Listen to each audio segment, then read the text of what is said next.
I actually wrote I haven't mentioned it yet. I wrote a very, very lengthy, I'll put it, and I'm going to put it in all the comments of on YouTube and Instagram and various things. I wrote a very extensive 3-part essay on my blog. It was called The Night Stalk and Tippy Toe, which was a reference to the Stones song Midnight Rambler. They say knife sharp and tippy toe, but I call it knife stalking as misunderstood. Like, whatever.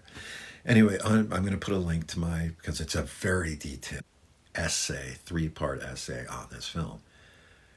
I sent it to Mark Romanek. I had contact with him. We talked about it, pretty lengthy, and he said the reason he feels the film did not resonate is people don't want to be reminded of their of their ultimate fate, and that's kind of the other subtext. We all end up in the same place.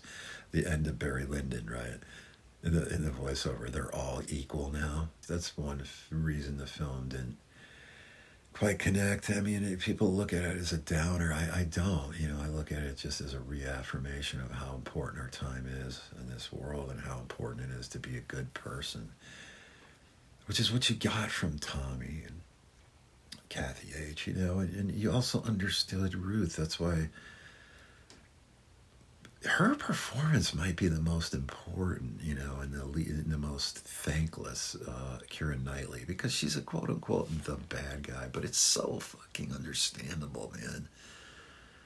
She's like all of us, insecure in seeking love, right? So everything she does in the film is completely understandable.